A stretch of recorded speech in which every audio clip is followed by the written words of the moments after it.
नहीं चाहेंगे। यह ऐसी कहानियां होती है जो कि रात के अंधेरों में दबी आवाज में सुनाई जाती है। मैंने जो कहानी सुनी थी वह मेरी दादी ने मुझे सुनाई थी। ये कहानी मेरे दादाजी और एक चुड़ैल के बारे में है। उस दिन यह हुआ था कि पिताजी और मेरे दोनों चाचा अपने कुछ दोस्तों के साथ खेतों में पार्टी करने जाना चाहते थे और मेरी माँ उन्हें जाने से मना कर रही थी। असल में माँ को जितना भगवान में विश्वास था उससे कई ज्यादा वह भूत प्रेतों से डरती थी, बल्कि उनके नाम से भी वह सहम जाती थी। तो उस रात को पिताजी उसे किसी तरह समझा बुझाकर खेतों में चले गए, लेकिन उन सब के जाने के बाद पूरे गांव में अचानक से लाइट चली गई।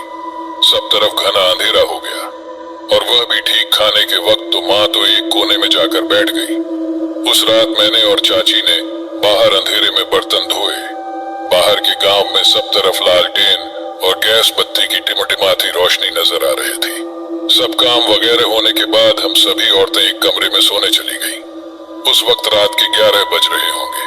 माँ उस वक्त तक अपनी जगह से उठी ही नहीं थी और वह सीधे सोने के कमरे में चली आई। वहां मैं, दादी, मेरी दोनों चाची और माँ थी। हम सभी औरतें एक साथ सोई थी। मैं दादी और चाची के बीच में सोई हुई थी और उस समय हम सब माँ की हालत को देखकर हंस रहे थे। और तब मेरी दादी ने कहा, क्या तुम चुड़ैल की कहानी सुनोगे? एक सच्ची कहानी सुनाने से पहले उसने मेरी माँ से भी पूछा था कि तुम कहानी सुनोगे, लेकिन माँ समझ गई थी कि दादी कौन सी कहानी सुनाना चाहती है। माँ ने पहले ही ना कहा और कहा कि अगर मैंने कहानी सुन ली तो मुझे रात भर नींद नहीं आएगी।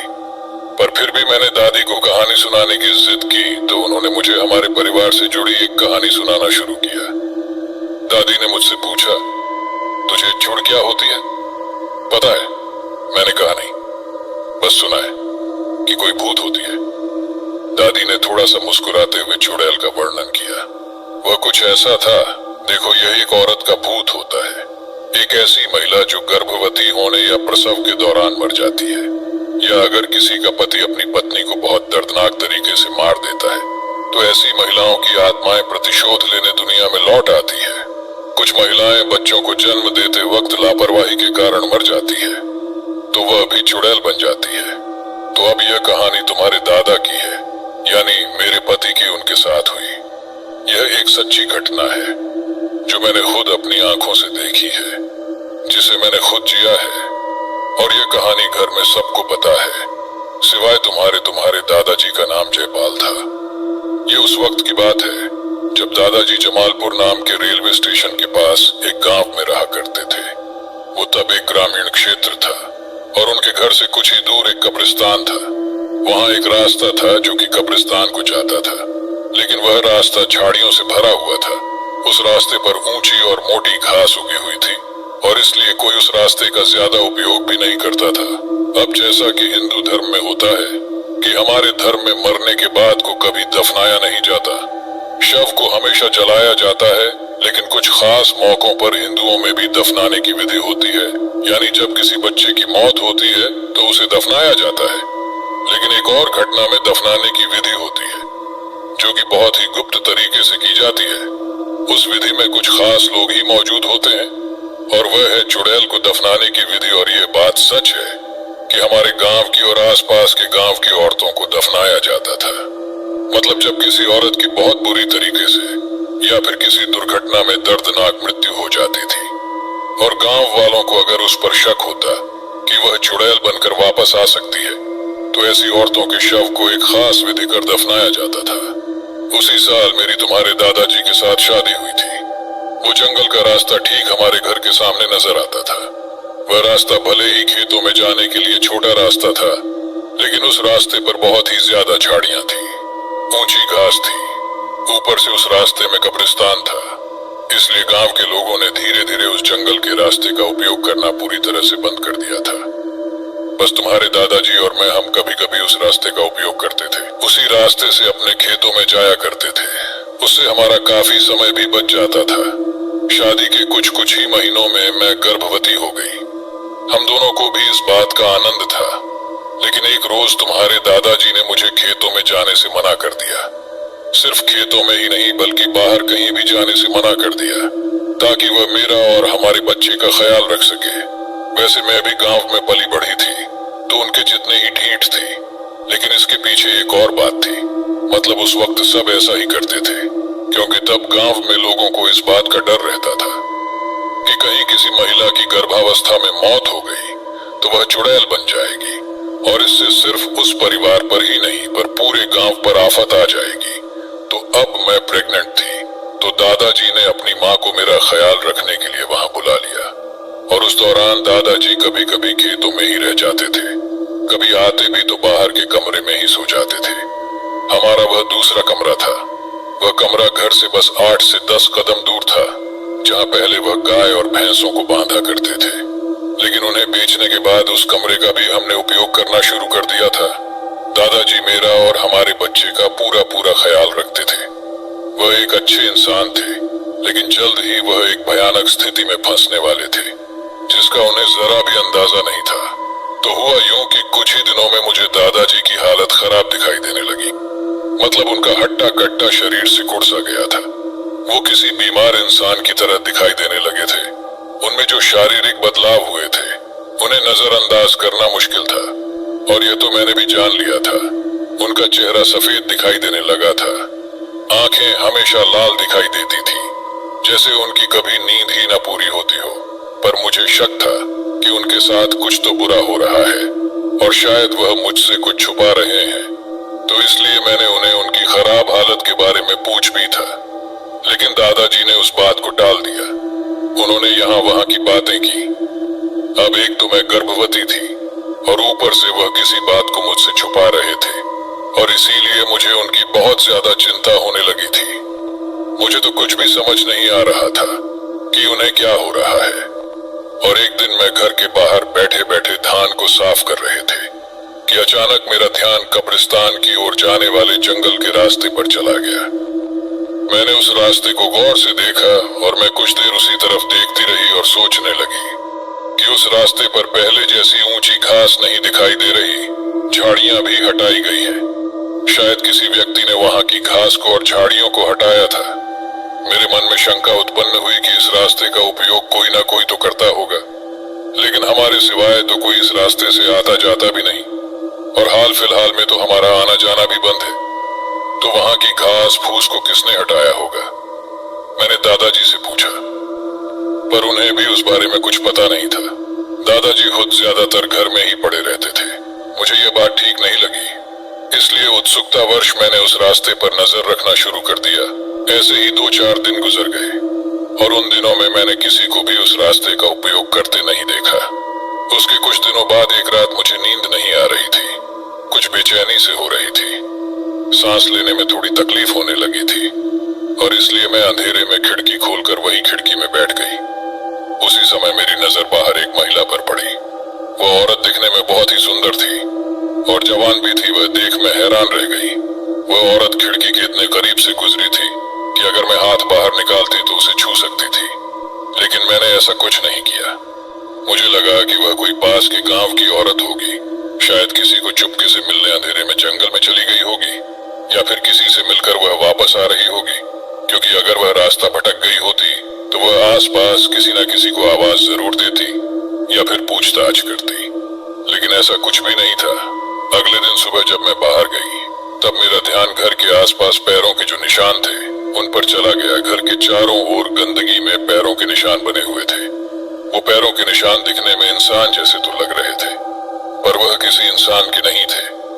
उन निशानों को देख लग रहा था कि मानो कोई इंसान उल्टे पैरों से चल कर गया हो, क्योंकि सामान्यतः हम लोग जब चलते हैं तो एड़ी पर जोर पड़ता है, यानी एड़ी का निशान गहरा और ठोस होता है, और उंगलियों के निशान हल्के पड़ते हैं। पर यहाँ उंगलियों के निशान ठोस थे, गहरे थे, और एड़ी के ना के बराबर थे। वह देखते ही समझ आ रहा था कि कुछ तो गलत हो रहा है। वह सब देख मुझे और भी अजीब सा महसूस हुआ, और मैं और भी बेचैन हो गई। हमारे घर के आसपास कुछ तो था जो मुझे पता नहीं था। उस पूरे दिन मेरा किसी भी बात में मन नहीं लगा। एक और दादाजी की हालत दिन ब दिन खराब होती जा रही थी, और दूसरी ओर अजीब घर के आसपास नजर आने लगी थी। इसीलिए उस रात में सोई नहीं। मैंने निर्णय लिया कि मैं खुद से देखूंगी कि आखिर यहाँ क्या हो रहा है, और मैंने सबके सोने का इंतजार किया। खासकर दादाजी का खाना वगैरह होने के बाद वो अपने कमरे में सोने चले गए, और उसके काफी देर बाद मैं लालटेन लेकर दादाजी के कमरे की तरफ जाने लगी। लालटेन की रोशनी को धीमा कर मैं दादाजी के कमरे के खिड़की के पास जाकर खड़ी हो गई और वहां जाकर मैं सन्न रह गई। मैं इतनी घबरा गई थी कि मैंने अपने हाथ की लालटेन को लगभग गिरा दिया होता। मैंने जो देखा था वह बहुत ही भयानक था। तुम्हारे दादाजी किसी मुर्दे की तरह पीठ के बल लेटे हुए थे और मैंने कल रात जिस स्त्री को देखा था वह नग्न अवस्था में उनके ऊपर बैठी थी। उसकी पीठ मेरी तरफ थी और पैर पीछे थे। मैं उसके पैर देख पा रही थी कि वह पैर उल्टे थे। वह एक चुड़ैल थी। वह सब देखकर मैं वहीं पर शांत खड़ी रही। मेरा शरीर थर थर कांप रहा था, पर मैं चुपचाप वापस अपने कमरे में चली गई। मैं इतना तो समझ चुकी थी कि मेरे पति यानी तुम्हारे दादाजी एक चुड़ैल के वश में है और वह चुड़ैल ही उनकी जीवन शक्ति को चूस रही है। मैं इस बात को अच्छे से जानती थी कि वो कोई अतृप्त चुड़ैल है। वह सिर्फ किसी आदमी को खत्म नहीं करती, बल्कि उसे मारने के बाद वो उसके पूरे परिवार को भी मार देती है। इसलिए बिना आवाज किए मैं वापस चली गई। उस रात भी मैंने उसे खिड़की के पास से गुजरते हुए देखा था। मैं जानती थी कि मुझे जल्द से जल्द कुछ करना होगा। अगले ही दिन मैं अस्पताल जाने का बहाना बनाकर घर से गांव चली गई और वहां उनके पहचान के लोगों से पूछताछ की कि हाल ही में गांव में किसी की मृत्यु हुई है, खासकर किसी विवाहित महिला की या किसी गर्भवती महिला की। तो हमारे गांव में ऐसी कोई घटना नहीं हुई थी, लेकिन एक आदमी से मुझे पता चला कि पास के गांव में हाल ही में एक युवा महिला की मृत्यु हुई है और उसे दफनाया गया है। बाकी उसे ज्यादा कुछ पता नहीं था, क्योंकि यह खबर भी उड़ते उड़ते उसके कानों पर पड़ी थी। हमारे गांव के आसपास एक ही तो कब्रिस्तान था जहां उसे दफनाया जा सकता था, जो कि जंगल में था और उसका रास्ता हमारे घर से करीब था। आगे की पूछताछ के लिए मैं पड़ोस के गांव चली गई। पहले तो वहां के लोग मुझे कुछ बताने को तैयार ही नहीं थे, क्योंकि उस वक्त कुछ लोग ऐसे भी थे जो शवों को निकालकर काला जादू किया करते थे।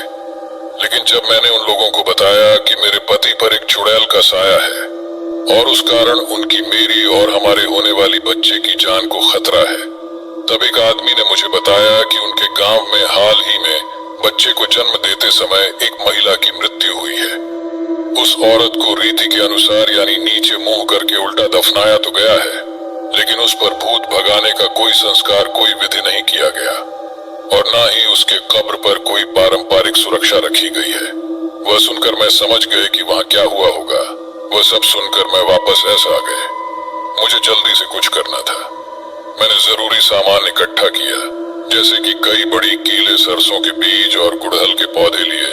मैंने गांव के लोगों की मदद लेना ठीक नहीं समझा, क्योंकि उन दिनों ऐसे मामलों में लोग मदद करने को तैयार नहीं होते थे। सभी लोग डरते थे कि कहीं उन पर चुड़ैल का प्रभाव ना आ जाए। इसलिए मैंने अपनी लड़ाई खुद लड़ने का निर्णय लिया।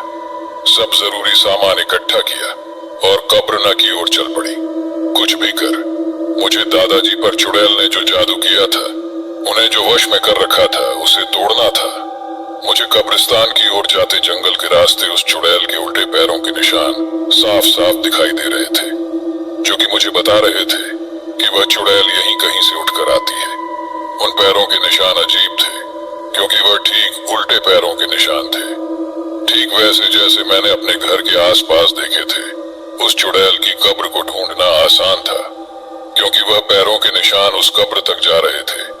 वहां जाते ही मैंने उस कब्र पर सरसों के बीज छिड़ के, कहते हैं कि सरसों की खुशबू से चुड़ैल आगे नहीं बढ़ पाती और वह सरसों के बीजों को गिनना शुरू कर देती है, जो कि वह एक रात में कभी नहीं कर पाती। उसके बाद मैंने कब्र में चारों तरफ मोटी लंबी कीलें ठोक दी और फिर कब्र के ऊपर लाल फूल और गुड़हल के पौधे लगा दिए। यह चुड़ैल को कब्र में ही रखने में मदद करते हैं। वह सब करने के बाद मैं वापस घर आ गई और घर आकर भी दोनों घरों की दहलीज में बड़ी बड़ी कीलें ठोक दी, ताकि अगर वह चुड़ैल किसी तरह वहां तक आ भी जाए तो वह घर के अंदर प्रवेश न कर सके। उसके बाद मैंने जमीन से कई सारे पत्थर लिए और जंगल के रास्ते पर और घर के सामने पत्थरों से एक गोलाकार आकार बनाया, जो कि किसी चक्रव्यूह की तरह होता है, क्योंकि जब कोई चुड़ैल ऐसे आकार को देखती है तो वह उसी आकार में फंस जाती है। उनकी नजर उसी में अटक जाती है और वह वहां से बाहर नहीं निकल पाती। मैंने एक नहीं बल्कि कई सारे मार्ग अपनाए थे। मैं किसी भी तरह उस चुड़ैल को अपने घर से दूर रखना चाहती थी, इस घर तक पहुंचने से उसे रोकना चाहती थी। सबसे आखिर में मुझे दादाजी पर जो जादू था उससे उन्हें छुटकारा दिलाना था। घर को साफ करने की जरूरत थी। मैं पूजा पाठ अच्छी तरह से जानती थी, तो मैंने उसी घर में होम हवन किया जहां मैंने चुड़ैल को देखा था, और उसमें अपनी कुछ प्यारी वस्तुओं की आहुति दे दी। और उसके बाद मैंने भगवान से प्रार्थना की कि मेरे पति की, मेरी और हमारे बच्चे की रक्षा करे, उन्हें उस जादू से छुटकारा दिलाए, उन्हें फिर से स्वस्थ कर दे। मैंने अपने पास के गंगा जल से और गोमूत्र से उस घर की शुद्धि की। अगले 11 दिनों तक हर रोज हनुमान चालीसा का पाठ किया। दादाजी ने भी इन सब में मेरा साथ दिया, और अगले 12 दिन बाद उनकी तबीयत धीरे धीरे ठीक होती चली गई। उनके शरीर में प्राण लौट आए थे। वह पूरी तरह से स्वस्थ दिखाई देने लगे थे। उसके कुछ महीनों बाद मुझे पहला बच्चा हुआ। एक स्वस्थ बच्चा वह थे। तुम्हारे बड़े चाचा दादी की कहानी सुनकर मैं आराम से सो गई थी, ये सोचते हुए कि दादी ने उस चुड़ैल को अपने घर से दूर खाने के लिए कितने उपाय किए थे। उन्हें पता भी नहीं था कि उनमें से कौन सा उपाय उनके काम आने वाला है, लेकिन वह सब कुछ काम कर गया था। उससे उनका काम बन गया था। फिर वह चुड़ैल उन्हें कभी दिखाई नहीं दी। उस रात कहानी सुनकर मैं तो आराम से सो गई थी, लेकिन माँ को रात भर नींद नहीं आई।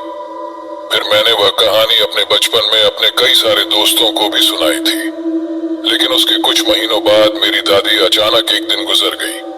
जब वह गुजर गई तब मुझे वह कहानी याद आ गई। मैंने एक रोज अपने पिताजी से पूछा था कि क्या दादी की कहानी सच है। उन्होंने गंभीरता से मेरी ओर देखकर पूछा, कौन सी कहानी? वही चुड़ैल वाली? उन्होंने कुछ पल सोचकर कहा, हाँ सच है। और पता है कि उस वक्त के लोग किसी खूबसूरत महिला को देखते थे तो सबसे पहले उसके पैरों की जान करते थे। इससे उन्हें पता चलता था कि वह औरत सच में कोई औरत है या चुड़ैल है।